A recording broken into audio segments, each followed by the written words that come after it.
Welcome to All of This and More. I'm thrilled to share my conversation with Leyla King, a Palestinian American Episcopal priest and author of the new book, Daughters of Palestine, a Memoir in 5 Generations.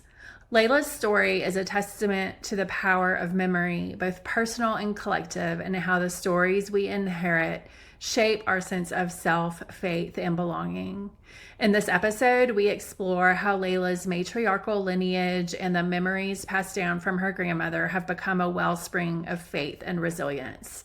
Layla shares how the act of remembering through storytelling, writing, and listening has helped her navigate the complexities of identity, especially as someone who straddles multiple cultures and histories.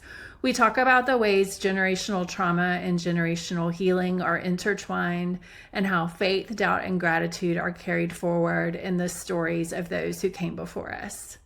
Layla's journey reminds us that memory isn't just about recalling the past. It's about being formed by it, allowing it to expand our empathy and guide us toward greater wholeness.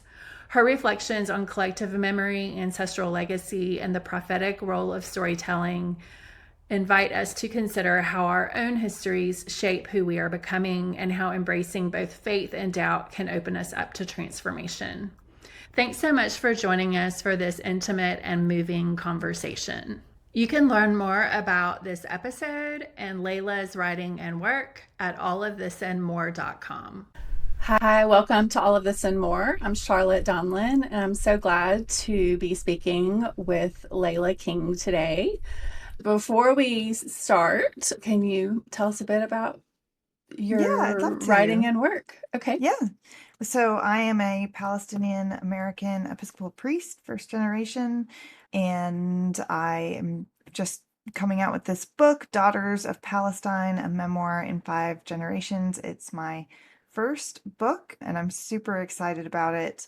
And I know we'll dig in more a little bit to the story and how it came about, so I'll save that. But I also am an Episcopal priest, and it is my pleasure to serve as the canon for mission and small congregations in the Diocese of West Texas, which is a mouthful of a title, but a really fabulous and fantastic job.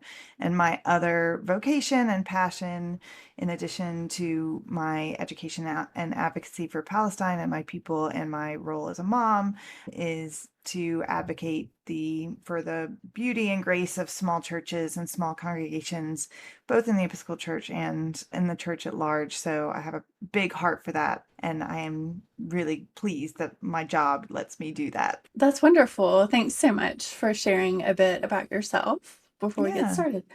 So, when I have a writer on as a guest, I like to take a few minutes to hear about the reading and writing life. And Yeah. I'd love to hear a few thoughts on how writing and reading help you belong to yourself, others, God, and the world.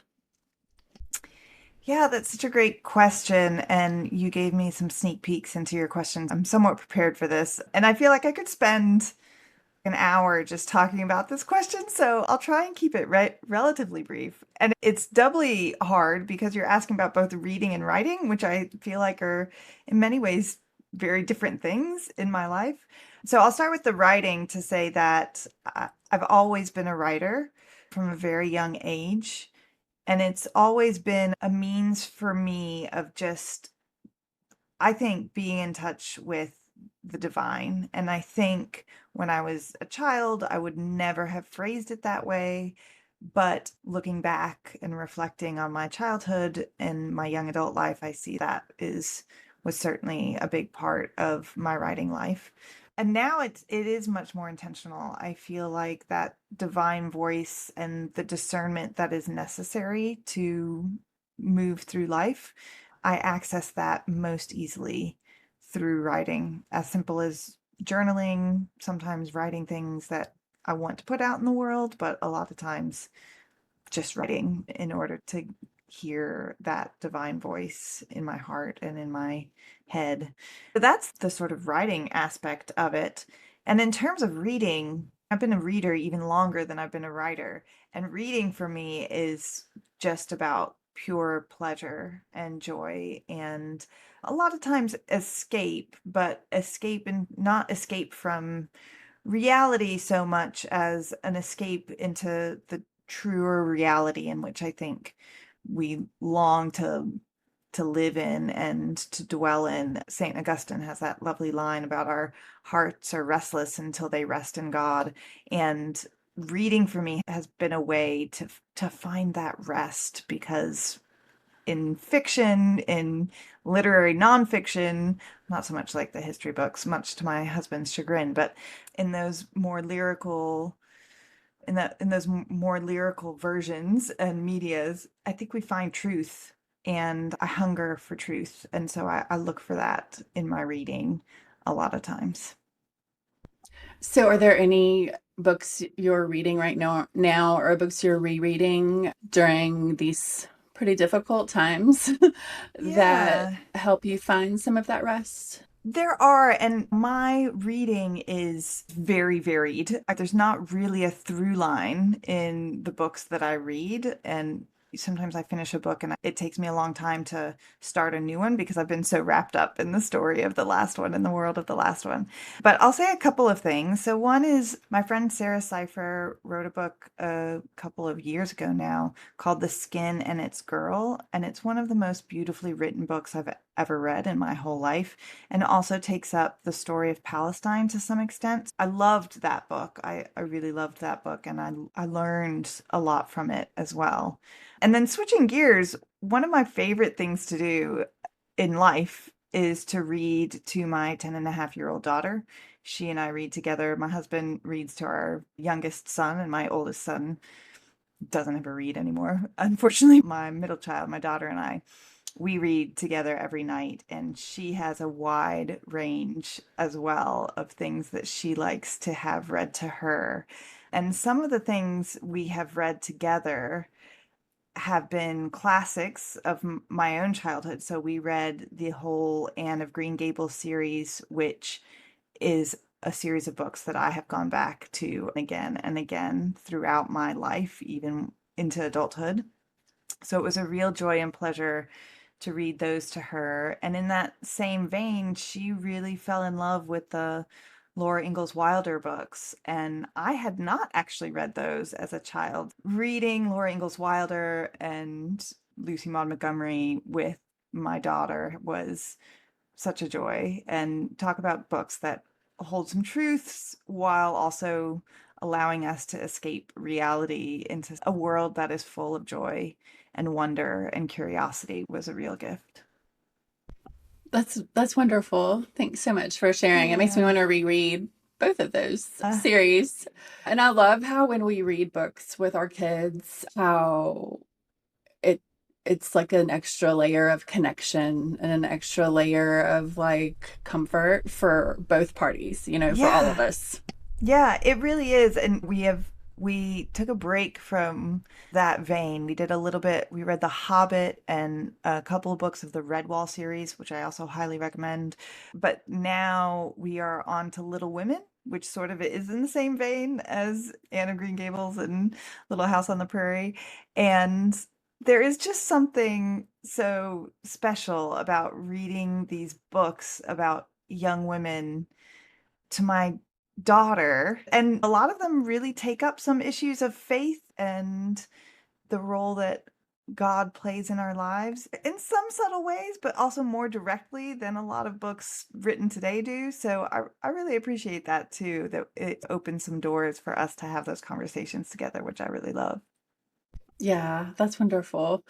Again, I feel like I could talk about this question for an I hour or two. Probably every question I ask you, we could have an hour conversation. So know. while I We'll want try to and move on. stay on that topic, I will take it a little bit further. So one thing I'm interested in is what types of external and internal resistance you have experienced while working on larger creative projects. And I would say especially your book, Daughters of Palestine, and how were you able to move through those? I feel a little bit like an interloper here because Daughters of Palestine is the first book I've ever written, in addition to being the first book I've ever published. And I feel like it's a bit unfair to talk about that writing experience because I think it's pretty unique, and I'm neither expecting nor hoping to have another experience quite like that. The summer after I graduated from college, I had the summer, but I had a teaching job in the fall. So I had the summer before me just empty.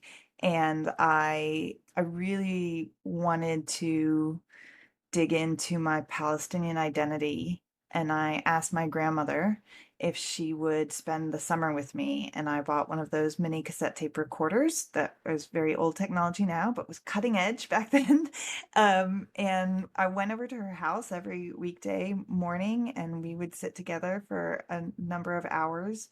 And I would press record and I would ask her some questions, and she would start telling me about her life and the lives of our ancestors, which she knew because she had always been a listener and a retainer, as she said. So I had these magnificent stories of my family and my ancestry that we're talking hours upon hours of recorded conversations that I had taken copious notes on as well. And I have always carried them within me, always thought these need to come out. These have to come out. And never the time it there was never the ordained time. The ordained time just hadn't arrived. And then October 7th, 2023 happened, and very quickly we saw the continuing attempted genocide of my people in Palestine happening. And it felt very much like that Kairos moment, that ordained time had arrived, and knew that this was the time for these stories to finally be revealed, for me to finally deliver them into this world. And because I know myself well enough to know that I needed something to hold me accountable, I spent a little money and joined a writing cohort, and with a little bit of help joined this writing cohort for NaNoWriMo in 2023, which is National Novel Writing Month in November of every month. And I had my grandmother's recordings digitized by then, and I was literally able to write the book in the month of November. I wrote the entire book in the month of November. Um, there was very little resistance. Your original question was, what resistance did I face and how did I overcome that? And there was very little resistance because they had always been living inside of me, and they were eager. They were eager to come out. My fingers just flew over the keyboard, and I couldn't type fast enough to a large extent. I would say that one of the things that was very helpful in that time was Angela Yarber, who ran the cohort, had us identify before we even started writing why this book and why now. And it really crystallized for me that sense of ordination for this moment and this time and this place and these words and this story right now, and me as the conduit for that. So it was really easy. Once I had that articulated, it was actually really easy to write it all down. I felt really motivated for that and by that. So I'm sorry that doesn't answer your question. And I hope other writers are not listening to this and being like, oh, that's how it should always happen. I am very well aware that is not the usual way that this takes place. And it's also been my experience of writing. I'm not the kind of writer that I probably should, but I'm not the kind of writer that has the space in my life to dedicate time and to set aside time for writing. I'm so busy. There's just not space for that. So I don't do that. And my writing comes when it comes. It's always organic, and it's always just when it feels necessary, then it just pours out of me. And I find if I try and force it, it's just never as good. Yeah, no, I appreciate your response. And it makes me think about how, well, I don't believe in writer's block. I believe in timing. So your answer actually, is very much in line with how I view the writing life and creative life and spiritual life. So, how many years ago did you do the recordings? 10? 2002, so it was 20 years ago Oh, 20 between years the, ago. yeah, Okay, so it's been in process and progress for yes, 20 I'd years, right? say so. And that whole time you were being formed, right, Right, to write the book that needed to be right. written. And then when it was time to write it, you knew it was time. So you were Yes, sensitive to the timing and the yes, promptings, that's exactly which right. is amazing. Like, I think it's a Yes. beautiful way to have a writing and creative life because, especially when you have other things that you give your time and attention to, Hmm. and you can't write every day. I don't write every day. I know a lot of great writers who don't write every day. Hmm. So, I mean, yeah, it makes sense. yeah, I will say that part of the timing for me was that my family and I made a move in the summer of 2023. We were living in rural Tennessee and we moved to Austin, Texas for my husband's job. And so from May of 2023 until January of 2024, I was unemployed. So that was also helpful, but that meant I had a little more time. But more importantly, my previous employment, which I absolutely loved and adored, it was the best job ever, was serving as the rector of a small church, Thankful Memorial Episcopal Church in Chattanooga, Tennessee. And I absolutely loved that job for many reasons, one of which was that I was the only clergy person and I was preaching almost every week. I had seminarians over the years, so I usually got a break about once a month. But I was preaching pretty regularly, at least 3 times a month. And that takes a lot of creative energy. A sermon is about 1,200 words. So I was writing 1,200 words weekly. And that was my writing, right? That counts as creative writing in a very real way. I would not have had the sort of creative bandwidth, I think, to write this book if I had still been a parochial priest doing that kind of work on a weekly basis. So, not having that on my to do plate really freed up the creative space for me to be able to write this book. Yeah, yeah. Well, I'm glad it worked out. I mean, I hate that the instigating factor was, the October 2023. I'm so bad about years right now. Yeah, no, I'm with Um, you. so the tragedy and loss Right. and horribleness of all of that, I don't love, obviously, but I do appreciate how it all came, how it all Yeah, unfolded. yeah. And it's that providential timing, right? It's when these strands come together in what some people might call coincidence, but I would call providence. Yeah, yeah. And the book is definitely what it was supposed to be when it was written in 2023, Hmm. instead of, let's say, 10 years ago. Right. It probably would have been a good book, but it would have Right. been a very different It book. wouldn't, and it would not have been this book, and it would not have been the right book. I think you're exactly right. Well, thanks for giving us a little bit of a behind the scenes look into how it Yeah. came to be and your process with that. I would like to go on and start talking more about the book. So, what did you discover about yourself, your faith, and or your doubt while writing the book that you hadn't noticed before? I think the question about something that I had never noticed before is probably not the right question for me because I notice these things. It's just who I am. But I will say that writing the book allowed me to really experience and dwell in that sense of gratitude for the ancestry that I have. And when I speak about ancestry, I'm this sort of line of matriarchal family systems, and I'm not trying to denigrate the role of the many amazing men in my life and in my among my ancestors, but power is so important and really comes through in the book, I think, but also came through in a very real way as I was writing the book. And the fact that my faith is handed on to me through that matriarchal line was something I have known for a very long time. But I think writing the book really deepened my sense of gratitude for these women who have come before me, who have done such amazing things without knowing it, and have handed me this legacy, this gift of faith in a world that is often so often broken and full of strife and loss and sorrow. And they have shown me in their lives, but also through their lives, given me this gift of faith.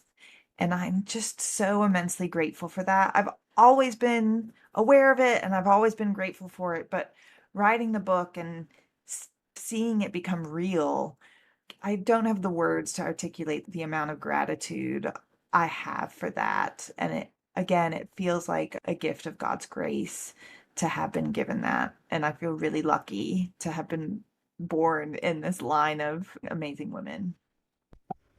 Yes, it is a beautiful gift, and it's definitely evident in the book, and it's a joy to see it and read about it. Has your growing gratitude for this gift affected other areas of life, like your work in the church or parenting or neighboring? And have Gosh, you that's a great noticed any of that? question. That was not on your original list. No, So sorry. you're no, Yeah. that's a great question. It definitely has, and I would say in numerous ways. First and foremost, my relationship with my daughter. Like I said, I have two sons, one daughter. Love them all equally. I play no favorites here. And s- being able to see her as the next in that line has been something indescribably special. And one of the books that we have read together in our nightly reading was Daughters of Palestine. When it was in the proofs stage, she asked if I would read it out loud to her, and I said I would be happy to. And I can't think of an experience in my life. I love my husband dearly, but reading that book to her tops like my wedding day. There is nothing else in my life like the experience of reading this book to my daughter. And it has given me such gratitude for her as well. And I think mother daughter relationships, certainly in my family, maybe in all families, but certainly in my family, are complicated in a way I think daughter father relationships or mother son relationships have not been so complicated in my experience of them in my family. It has given me such gratitude for Beatrice and for this beautiful, still complicated, but wonderfully complicated and complex, I think, complex relationship that I have with my growing daughter. So that's been a huge impact. And then the other thing I would say is that the Episcopal Church has a pretty horrific track record with how it understands and appreciates and values Palestinians, particularly the Palestinian Christian experience. That has been really hard for me personally to hold that intention with the truth and the reality of my priesthood, much of which my priesthood and my Palestinian identity are entirely one and the same. And yet, in the outside world, there is a serious tension because of the way that the Episcopal Church has treated Palestinians and continues to a large extent to treat Palestinians. So, writing the book has not in any way um, caused any conflict that wasn't already there in my role as a priest of this church, but it has made me really adamant that I have a role, a sort of prophetic role, to hold my church accountable for its actions and for its stubbornness in refusing to come alongside Palestinian Christians, in refusing to be pastoral towards me and towards many like me. And so I've taken that really seriously, and it has helped define my vocation in the church in that way, which is a way that is relatively new to me. Okay, that's huge. Yeah, that is huge. And thank you for being honest about that. I Yeah, really appreciate that. And I'm sorry that you're having to navigate this, but I'm also thanks. really thankful that you are. Thanks. And now this book, one of my hopes for it is that it will help people in the Yes. church and all people outside of the church have a better understanding of the Palestinian experience Yeah. and history and place and its people. Yeah. So, in this really beautiful, I want to say story singular and stories plural. I don't know Yes. I mean, it's one story, right? But it's a collection of It just beautiful is. stories too. It So, is.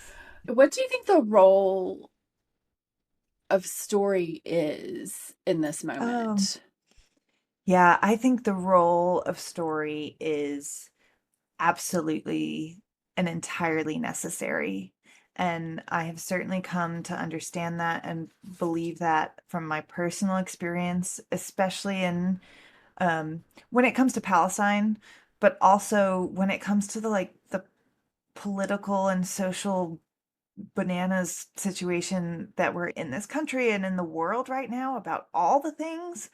There is so much rhetoric that has been co-opted and misunderstood and sometimes unintentionally co-opted. If you even take the word anti-Semitic, which we use to mean anti-Jewish, but Arabs are a Semitic people also, right? So that's such a great example of the ways in which language has failed us, and it language actually inhibits us from saying what is in our hearts and what we mean, and it inhibits us from hearing other people, right? Because you use words like free Palestine or from the river to the sea or Black Lives Matter, right? Or whatever. These phrases that have just begun to be used, or even very, you would think, innocuous things like woke, right? Any of those things, like they have accrued meaning to them that sometimes the person using those words doesn't actually mean, but gets heard that way anyways, because they're just part of this rhetoric that has accrued meaning to it that is immovable now. And what I love about storytelling is that it does away with all of that, and it just goes underneath. It's like water, right? It just goes underneath and above and through the cracks and around the walls, and it allows people to speak to one another and listen to one another in a way all of the rhetoric just never does. And I have found again and again that I can tell my grandmother's stories, the experiences of my foremothers, to someone who believes Palestinians to be the absolute enemy. And I can tell them this story, and they're just human beings, right? Everyone is a human being. And all of a sudden, the wall crumbles away and there is access. And I think we see this. I'm really convinced this experience of the past 18 months, 2 years of doing this work now has me deeply appreciating Jesus's use of parables in the Gospels like nobody else. It is brilliant, and I always knew that they were effective tools. And now I understand why he uses parable and analogy to some extent, right? But it's mostly parable all the time because it does work that no amount of rhetoric could ever do. And it is so impactful and it is so transformative. And it is absolutely necessary in this moment that we find ourselves in because people are incapable of hearing each other in any other way. You just have stopped before you've even started in any other mode. So I am absolutely convicted that storytelling is the only way out of this. Wow. Amen. Cheers to stories. Yes, indeed. So, Speaking of stories and your Yeah. stories, will you read 200 or so words from the book that represent, at least in part, the mind, body, and soul space you're inhabiting right now? I feel like I'm inhabiting the entire book right now, to be totally honest with you. So it was hard to just pick one. But I'm gonna pick the final chapter, just the opening of the final chapter of the book. And this is in my own voice, and I'm writing from, or I'm speaking from here in Austin on February 11th, 2024. I am white. By that, I mean that my skin color is what we term white. I've got fair skin and hazel green eyes like my grandmother's and light brown hair. My dad, Allah yarhamhu, used to say that I have the map of Ireland stamped on my face, my father being half Irish, half Croatian. But only when you look casually, I think. Look a little further at my deep set eyes, at the bones of my face, at the fullness of my calves and thighs, and you'll see that I am Palestinian. Still, the world doesn't look so closely. The world glances at the most superficial aspects of our appearances and makes all sorts of assumptions. So, growing up, and still to this day, the world experiences me as white, which means, of course, that I experienced the world as a white person, and until I was nearly an adult, never questioned that experience. So while my sister, with her light brown skin that turned almost black in that Texas summer sun, must have grown up experiencing herself as somehow different, as decentered, as non white, I always only experienced the world with the privilege that whiteness brings, which must be why Zaina knew she was Palestinian well before I did, which is why she was in a position to enlighten and educate me all those years ago, which is why she maybe has never had to work out her own identity as I have done, grappling with the implications of a family history that doesn't match the color of my skin, and learning to stand up for my own people in an American society that sees Palestine as the enemy. Hmm. Thank you. Yeah. So this this excerpt on identity and you grappling with your identity, Yeah. can you share your thoughts on how the collective nature of memory, faith, doubt, and mystery sort of influence your identity and how you are able to embrace it? Or how it, I don't know if influence is the right word, but how it intersects with identity? Yeah. I think that's a really interesting question. And one of the things that finally writing this book has helped me to understand is that memory precedes our own lived experience. What I mean by that is, first of all, my memory is terrible. I have an absolutely terrible memory. I have a terrible memory when it comes to short-term experiences. If you asked me what we had for dinner last night, I would probably not be able to tell you. And I also have a terrible long-term memory. Like I have no good memory whatsoever. And my husband often laughs at me for that reason. So I have very few like childhood, even early young adulthood memories. And what I rely on for my memories are actually stories that my family have told me about myself that I can sometimes, like, someone tells me a story about something that happened to me, and sometimes it will trigger a vague memory of that story. So that has always been my experience of memory. My own memory has relied so much on other people's memories too. And so I feel very comfortable with that. And I think writing this book and going back to the interviews with my grandmother have revealed just how much that is true, not just for my early childhood, but like for moments in history that I was not present for and that I was not born during. So the memories of my grandmother, many of which are memories that she actually took from her grandparents and her grandmother, they have become mine in a very real way. And you want to talk about mystery, like I say those words and I am thinking, oh, someone listening to me must think I'm completely crazy because that doesn't make any logical sense. There is no way that someone else's memory that I was not present for could somehow become my own memory. But it is nonetheless true. I can't explain it. I don't know how to explain it, but I just know it in the very depth of my being. That is nonetheless true. And I think that's important to recognize because there is gift in that for sure. There is a, a huge amount of blessing in that. And it also explains in a very real way generational trauma because those memories become part of us even if we did not experience them ourselves. And once you realize that and once you recognize that, it helps to explain so much that is broken and tragic in this world that we live in.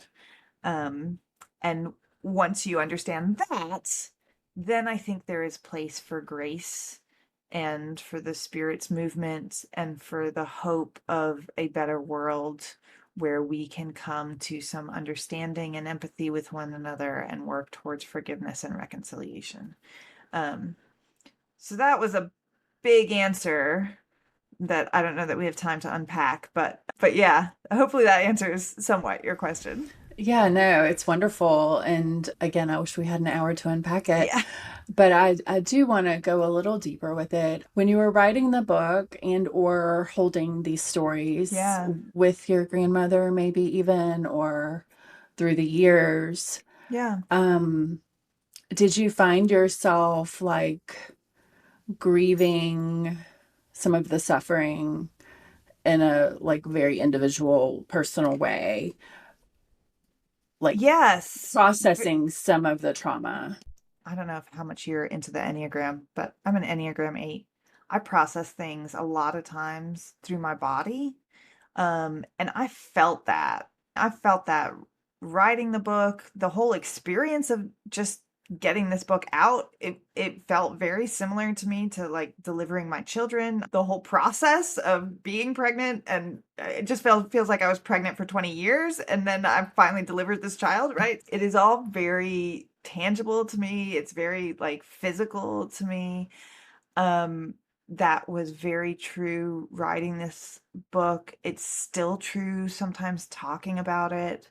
And so, yes, I think I am still processing the tragedy and the loss and the sorrow, but with that, and the trauma, but with that also comes these blessings of faith and hope and a sort of persistence that I carry with me and is part of that legacy that I have inherited from my matriarchs and from my foremothers. So yeah, all of that is absolutely wrapped up in this work and in the ongoing experience of it. Yeah, and I think it's important to also mention how, you know, generational trauma is very real, but Yeah. so is generational healing. And Yes. when you find healing, you are helping those who came before you find healing Yes. Yes. and helping your daughter. Do you Yes. have I thoughts mean, on that? yes, I think 100% generational trauma is real. And I'm so glad that we as a culture and a society are finally beginning to name that and articulate that and understand that and take that into consideration as we try and sort things out in this dumpster fire that we are living in.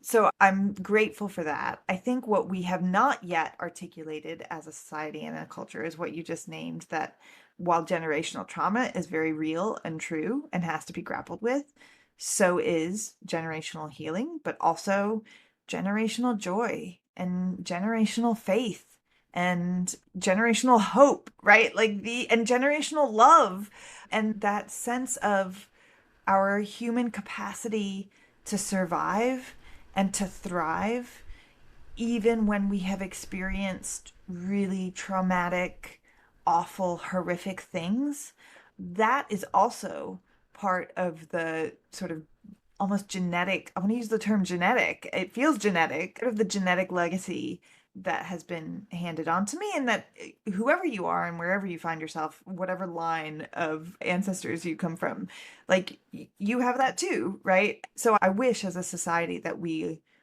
also paid attention to that, because while it is 100% true that generational trauma is a real thing that we experience physically at times, so are all these other gifts of our ancestry that come along with the generational trauma as the balance for it and the redemption of it. Yeah, that's beautiful. Thank you for providing more thoughts on that. Yeah. I'd love to hear another excerpt from the book. Just any excerpt you want to read right now that feels appropriate. Sure. Let me read. I read a bit from the end of the book. So let me read from the very beginning of the book. And this is the end of the first chapter. So this is from my grandmother's voice. So her name is Bahi.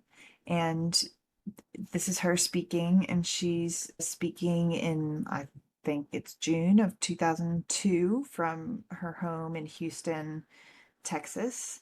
And in this moment that she's speaking, I am there as my just recently graduated self, recently graduated from college self, as we sit down together to start this work of recording her stories.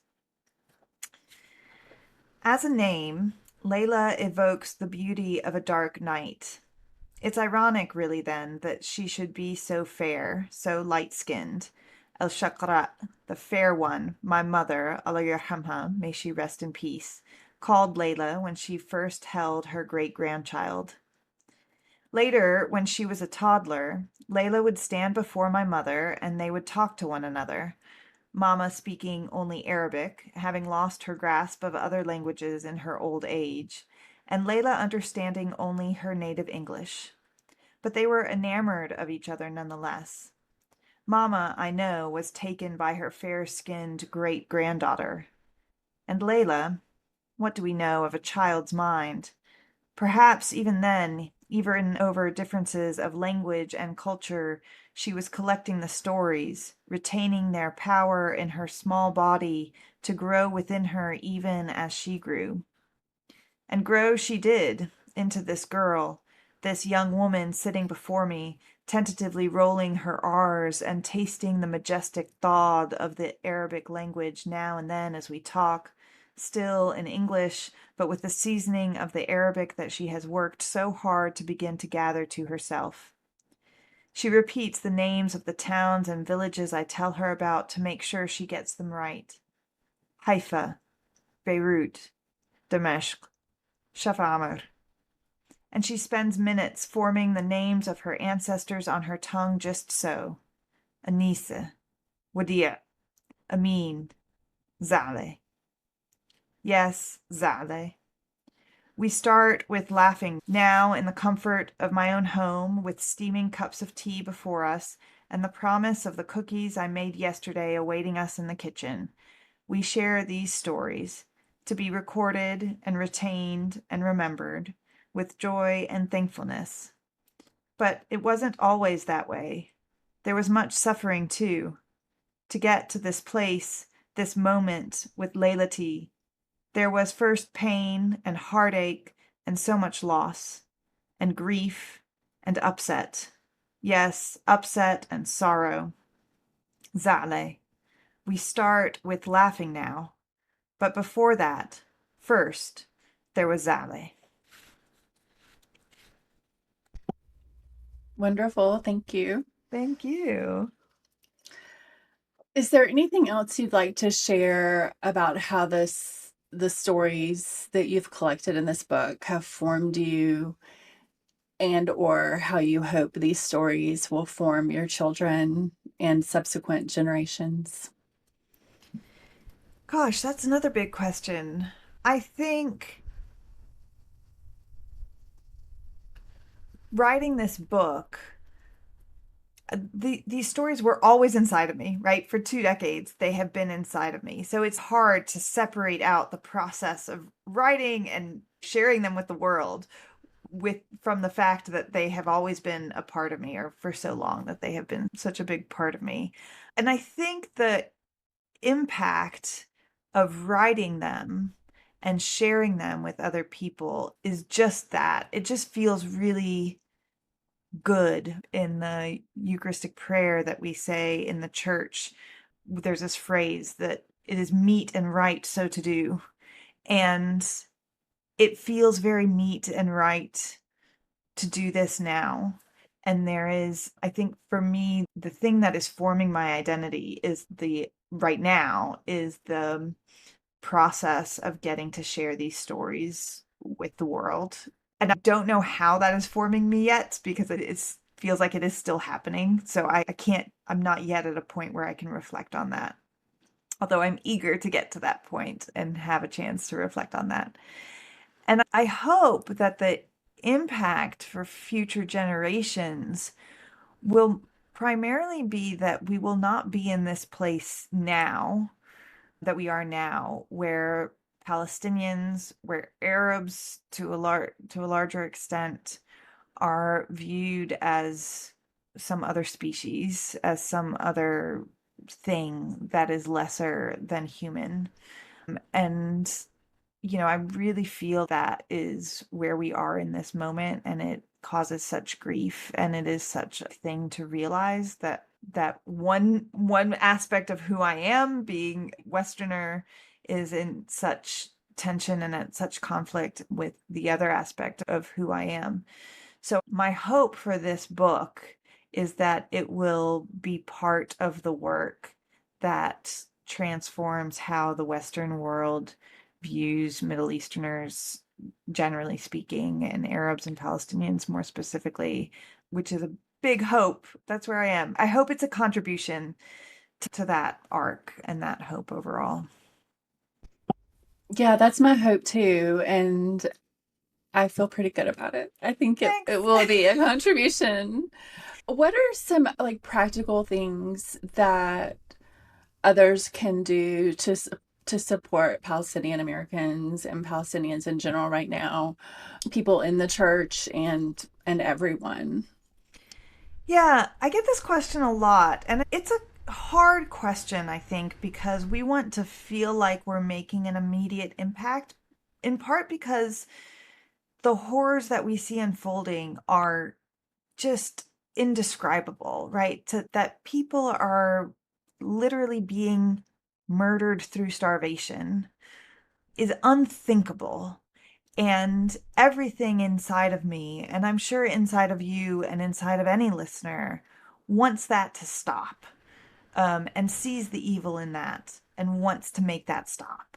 And we can't. Like, I do not have any power. You do not have any power to make that stop immediately, which is just a tragedy, but is the truth. And it can leave us feeling, I think, so powerless and despairing that it then prevents us from doing anything because we know that anything we do cannot stop immediately this horror that is taking place in front of our eyes.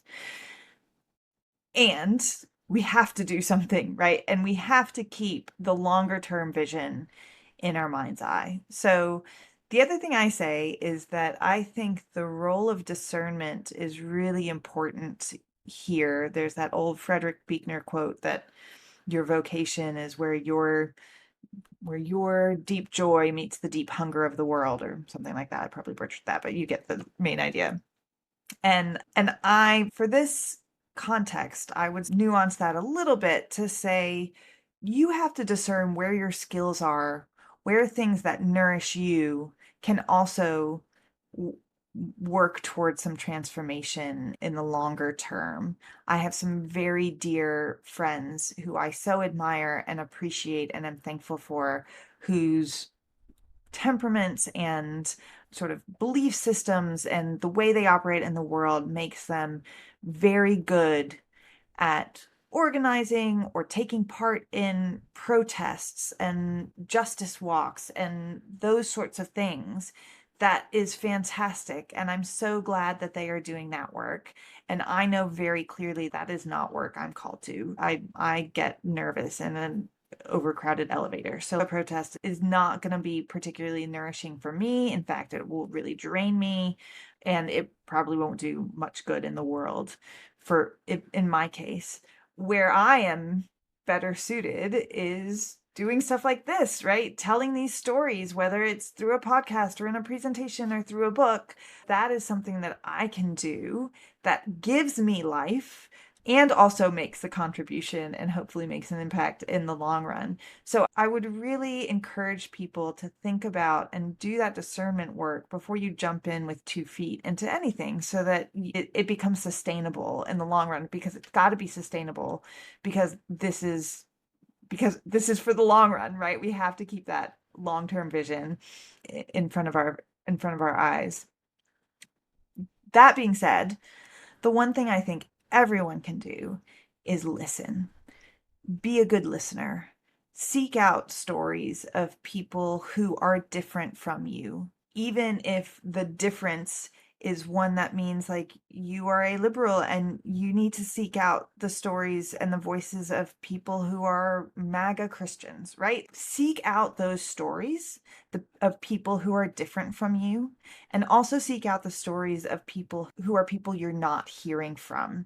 And so those may be two different groups of people, right? Like you may not be hearing from Palestinian Christians much, but their viewpoint may actually not be all that different from yours. So I think it's really important to do both things, to learn how to become a good listener, to develop that muscle of empathy and become an active listener, ask questions, be curious about where other people are coming from.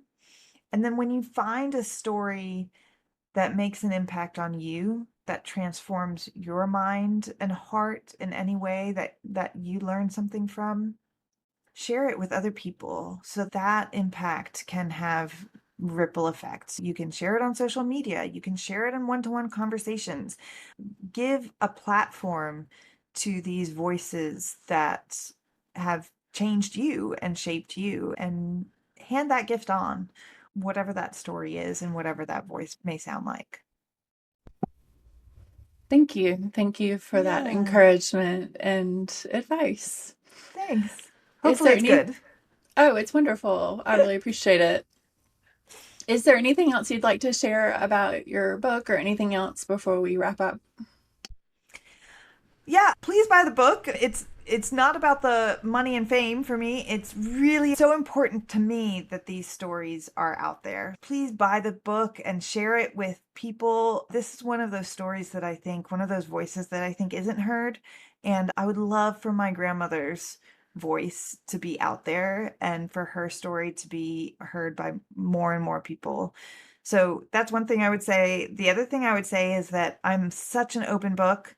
I love hearing from people about where they are. The biggest part, I think, of my vocation as a priest is that I actually really love listening to people. And I'm so curious about where people are and how they are affected by me and by the world around them. I have a website. You can find it by going to leylaking.com or thankfulpriest.com. Either one works. Hit that contact button, send me a message, and I love being in touch with people. Wonderful. Thanks so much for Thank you. having this conversation with me. I'm really excited to see how your book makes its way into the world and how people receive the stories and how these stories transform. So Thanks so thank you. much, Charlotte. It was a real pleasure.